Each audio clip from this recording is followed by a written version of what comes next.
Hi, my name is Stan, and let me tell you about my friend Jim.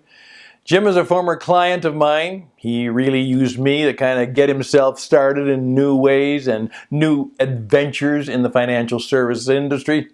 And he became a world-class entrepreneur, became a leader in his field, and he was recognized not only for his good work, but for his leadership in the industry and for how he was able to give leadership to major organizations.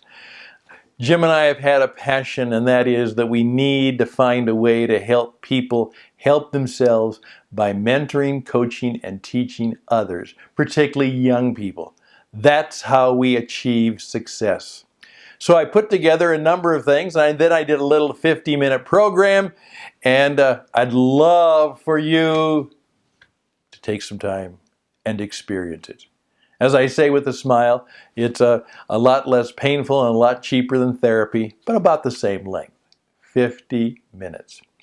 But Jim said to me, Stan, it's way too long for marketing. Could you cut it down to about 5 minutes so that I can share it with others?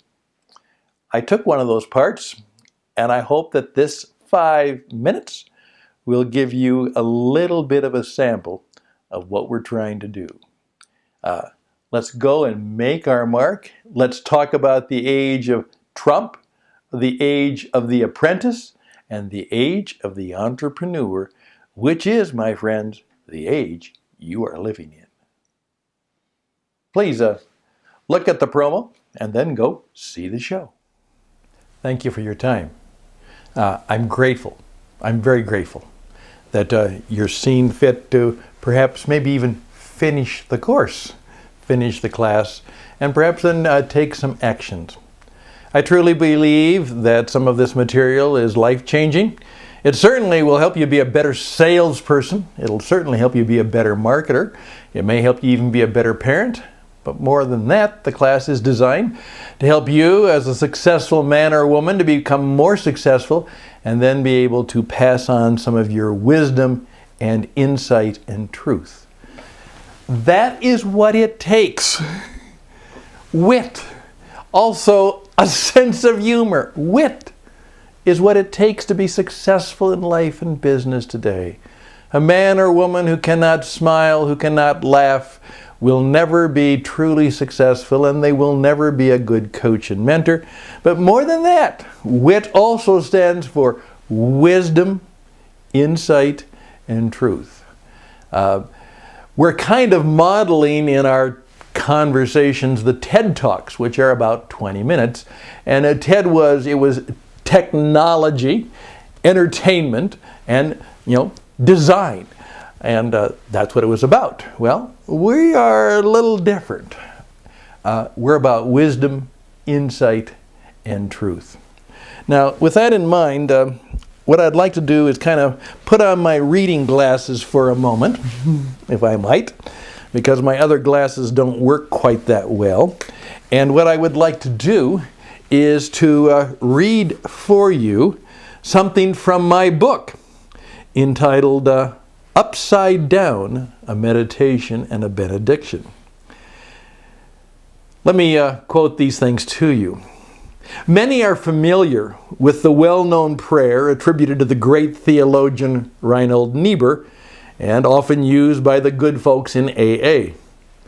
Give me the power to change what I can, the courage to accept what I cannot, and the wisdom to know the difference. Yes, wisdom.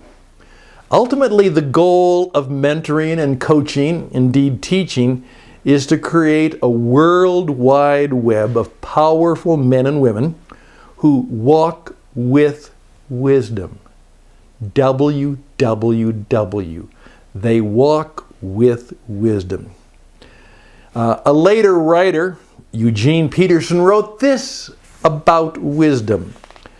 Wisdom has to do with becoming skillful in honoring our parents and raising our children, handling our money and conducting our sexual lives, going to work and exercising leadership, using words well and treating friends kindly, eating, and drinking healthily, cultivating emotions within ourselves and attitudes towards others that make for peace. Right now, the business world does not need any more MBAs. We don't need more masters of business administration. As I oftentimes say, the problem with having an MBA, you actually might think you are one, a master of business administration. It needs people who seek to be wise, to be world-class in their business practices, and ethical and strong in their leadership and service to colleagues and customers. My challenge to you is that you be that kind of person and help others be that way too. That's why when it comes to mentoring, I believe it is all upside and no real downside. It's really important to me,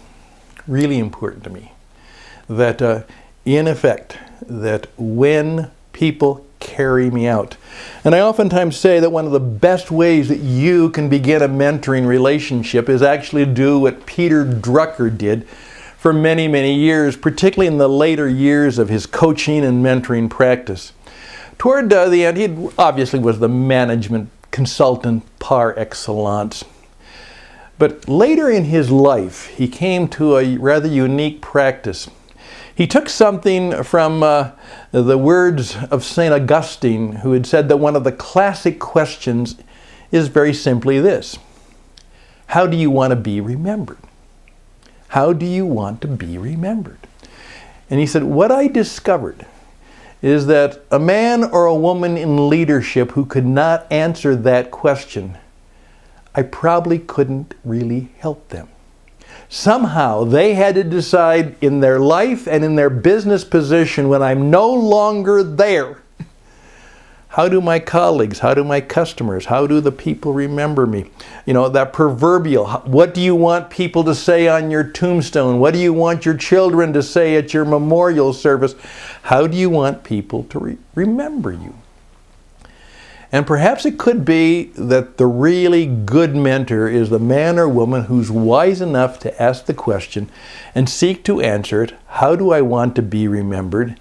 And they hopefully teach and tell others that, and then hopefully they'll be held accountable or responsible to live up to it, and they can then have the privilege and perhaps the honor of doing the same thing for others. That there truly is a worldwide web of men and women who walk with wisdom.